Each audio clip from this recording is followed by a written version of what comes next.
Hello and welcome to UC Today. We are back for another Microsoft Teams monthly update. Today I'm joined by my great panel of experts. Let's do a quick intro around the room. We have Josh Blalock, welcome. We have Graham Walsh, welcome. We have Ryan Herbst, welcome.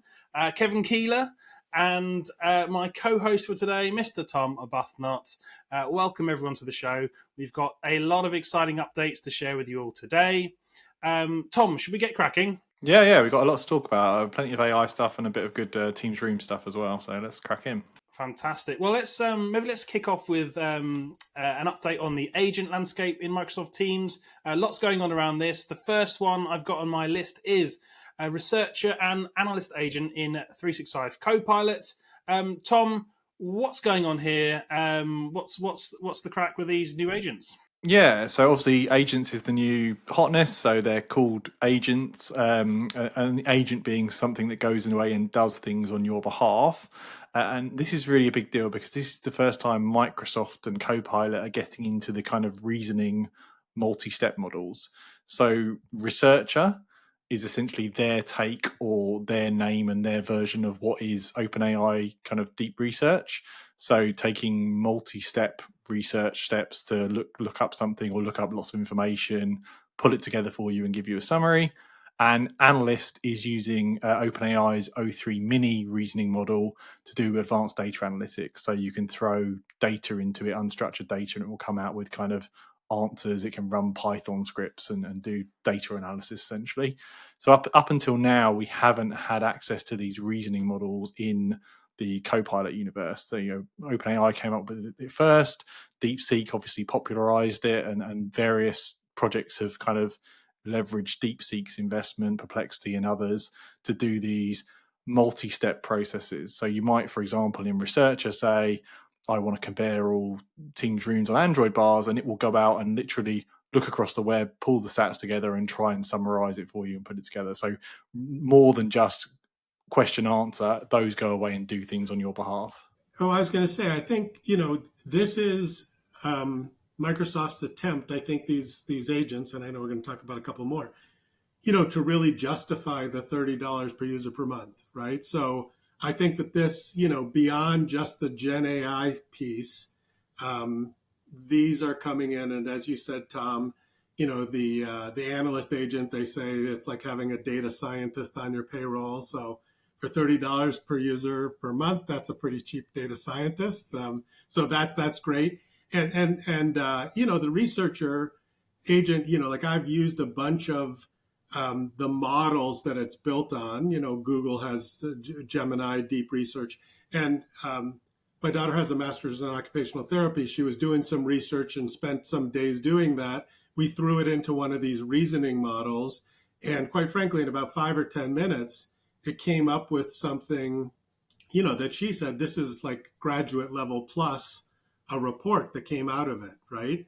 And, so I think that this is very interesting. And then the last thing is Jensen Huang at NVIDIA was talking about these reasoning models and just commenting that it takes about 100 times the inference tokens to actually run these. So I think that this is maybe why you need to pay some money if you're going to use these. And so, I think this is Microsoft justifying some of the costs associated with Copilot. And to your point, Kevin, it'll be interesting to see, are these fully uncapped at $30? Because the deep research on OpenAI on ChatGPT is only 10 researches or 10 goes per month on their $20 plan. And you have to jump right up to their $200 plan to get, lots and lots of use out of it. So are Microsoft going to kind of take it on the chin inside of the $30? Are they going to rate limit it somehow? I imagine there's got to be some kind of rate limiting in there. They haven't given us any details yet, but I think they're also going to put this into preview, and it is a preview, give people access to it and see how it's used. But it is, if it's as good as deep research on ChatGPT, it'll be really high value, I think. The good news for students everywhere is they now get a significant break in the price they were going to pay for cheating in the first place. So now, well, their new job is just going to be driving the AI, so they might as well get on it now. Very true. Well, maybe let's talk about a few of the OG agents, and that is, of course, interpreter agent and facilitator agent. What's going on there, Tom? We start with interpreter. That's entering preview, I think, around about now. What's the latest? So we talked last month, I think, about Interpreter, which is the language translation agent. It was demoed at Enterprise Connect as well as kind of one of the keynote demos. And it's a really impressive addition to the UC field, which is the receiver can choose the language they want to receive in. The system will take it and will translate and do speech-to-speech translation and even attempt to mimic the original speaker's voice, which is quite clever. That is going into public preview kind of end of March, April time. So we'll be able to get hands-on, and that'll be really interesting to get hands-on and push it with some of our friends in different scenarios, speaking fast, speaking slow. So looking forward to that. And Facilitator, continues to be pushed through the entire team stack. I think, Kevin, you've had some decent hands-on with it now as well. Yeah, and I think these agents, what I like about them is, Gen AI, it's been hard to get the user adoption. Meeting summaries, people use that. That's a use case because it's easy to turn on. What I like about interpreter and facilitator is I think it's easier to get people, obviously interpreter, if you're speaking to somebody in another language, it's pretty easy to kind of leverage that use case. And facilitator, it does keep morphing. I think this is in public preview. So Microsoft, in the typical Microsoft fashion, keeps making changes to it. But it's a great idea, right? Because it reminds you of topics. At the beginning of a meeting, it suggests that you actually have topics and an agenda and, prompts you. And then it reminds you as you go through, like, hey, we're halfway through or we're getting towards the end of the meeting. Exactly how it works when it's publicly released, I don't know because they do keep changing it. And they certainly talked about it at Enterprise Connect coming to the MTR devices, even in as much as, and people love the story that I think Elia told where it uses video and was commenting that somebody had a large water bottle on a table and was keeping well hydrated. So, but I guess then it started commenting on what people were wearing. So they thought that maybe it needs some guardrails, right? I mean, that makes a great story. And certainly if it is able to do more than just count people in the room and kind of provide some useful tips, that will be fascinating. And I think all these agents will get, some higher use, which of course that's really important to Microsoft because they want people to pay for Copilot, but they want them to continue paying for it. So to do that, they have to receive value. Yeah, I think Facilitator, one of the things Microsoft said at the Enterprise Connect show that was interesting is Facilitator can kind of be that PM/meeting nag without people getting annoyed with it because it's an AI as opposed to a person. So that, as you said at the start, Kevin, like, where's your agenda? What's the plan here? 20 minutes to go, 15 minutes to go. Like, here are all the actions. Like, if they can nail that, and I think they can, where AI is going, it's not a hugely difficult use case in the grand scheme of things. It's just taking transcript, screen share, chats, and pushing the meeting along. Then I think that'll be significant value. I'd love this meetings I'd be on where I'd love to have someone saying 15 minutes, 10 minutes, 5 minutes, time to go. Like, that'd be really useful. Yeah, I think it's important to, these use cases are so important for end user adoption, aren't they? I mean, one of the big challenges a lot of enterprises still have today is, how do I adopt AI at scale? And I think these micro kind of agents, nice use cases like interpreter agent, I think going to deliver huge value and get people on that AI journey, which is really important. And they're multiplayer scenarios as well, which is really useful because everybody's seeing the same pane of information, the same minute notes, engaging with it. I think that's a big step forward to pull people through because the early adopters will naturally use Copilot for themselves, but that doesn't pull everybody in the meeting. Whereas Facilitator, I think very deliberately, it's quite front and center. It has an icon in the meeting, that the pane pops up, you can see it in the chat. So it's very visible.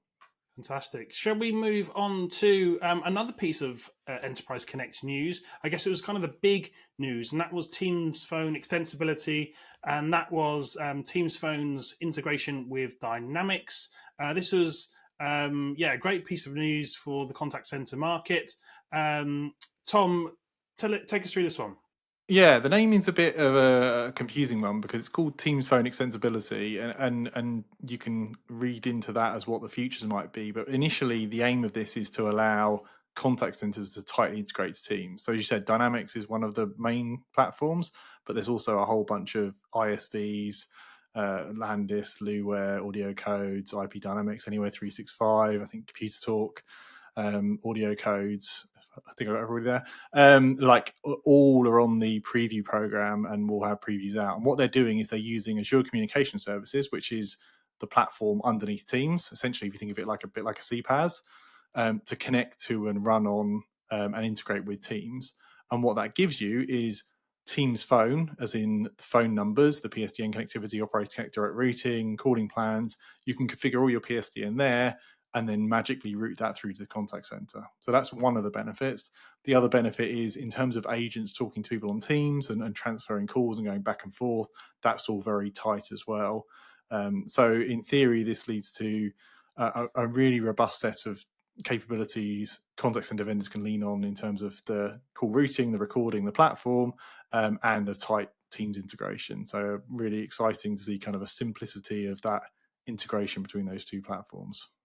And of course, one of the other big benefits Microsoft is touting is, reduced cost as well. Oh, I thought you were going to say that them getting paid because Azure's a consumption platform, so this is another thing. But yes, definitely they want this to be streamlined and integrated, but there is a consumption cost here that somebody's going to have to swallow for the Azure compute, which is interesting.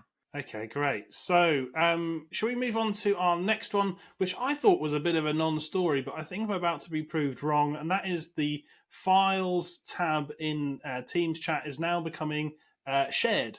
Tom, why is this so significant? Yeah, I mean, this does sound quite stupid initially. So Teams has files, as in, I guess if you understand how Teams is architected, it has channels and channels back off to SharePoint and files dead in SharePoint. So if you're very technical, you're like, okay, the files are either in the team or in the channel or they're not.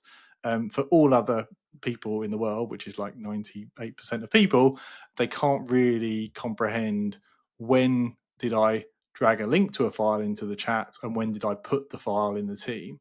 So the idea of shared is anything that was mentioned in that chat, either chat or channel, will get put into shared. So that could be files that are in the channel, i.e. in the team, i.e. in the SharePoint, but it could also be files that have been shared from OneDrive. It can also be hyperlinks. And actually, I found it incredibly helpful to be able to go through my one-to-one chats and hit shared and see hyperlinks that have been shared and OneDrive files that have been shared. So anything in that chat that had a file or a hyperlink ends up in the shared tab. Quite a big change for organizations because they're used to the concept of files in a channel are under files and nothing else is. But I think ultimately, from a usability standard point of view, one tab to say, I know Kevin and I talked about this PowerPoint. I can't remember whether it was in my channel or it was in just in chat or it was a link. Don't have to care anymore. It's under that shared tab. Yeah, something so small but hugely useful as well. So yeah, I think it'll cause a lot of friction because again, it's a big UI change, and Microsoft, tend to push these things through as it's better. But we've got all this training material that says files live here and this doesn't live there, so there'll be some friction. But I think in this case, it's for the greater good. I've just started using Copilot for that purpose, right? Just like, hey, I know I could talk with so and so about this. Please find communications across Teams and Outlook and everywhere, and it just finds it for me now, which is. That's probably my strongest use case as well for Copilot. Like, it's the best search, which is crazy that we had to get there to get the search. But yeah, that's a really strong use case. Yeah, I think but just keep in mind, it's the best search, but there are kind of limitations, right? Like with email, it'll only go back so far. And so it's not a complete search. No, you're right. It's a very good incomplete search. That's quite flawed when you say it out loud. Right. So I think that's what we all have to learn is, like, to your point, Josh, if you know it was relatively recent, it does a fantastic job. But if I say, hey, if it was like last year, you and I had a conversation, it may or may not. And it's unclear exactly how far it goes back and what have you. Yeah, I wish Microsoft would publish those boundaries. We talked about this before. with Microsoft. It's a bit opaque as to how far back it goes in chat versus channels versus email versus files. But that's, Tom, that's why it says AI may be incorrect. Please review the results, right? That's the general disclaimer. But yeah, and I do think, just a comment, it's like, I like that Microsoft improves things, but to your point, I mean, there is a lot of training materials, and the people that are trying to drive usage and adoption, I do think as they change these things, and in a sense, I still believe the agile software development has become too agile, potentially in the Teams UI. It is confusing, and then it rolls out, right? And if you're dealing with a large organization, you might have different people. Some people still have a files tab because they're in one tenant. Some people have it called different. And it's really difficult to sometimes say, go click on this if you're trying to provide support to somebody, right? So I've just seen that exactly. In our shared chat where we plan the show, there's nothing there. But in another podcast at the moment, Tom, it's there. So that UX isn't consistent, which is going to be key as well. So let's move on to our next segment of the show where we talk about some of the device updates. I'm going to go to Ryan for this one. Cisco have announced that they're bringing Apple AirPlay to MTRs.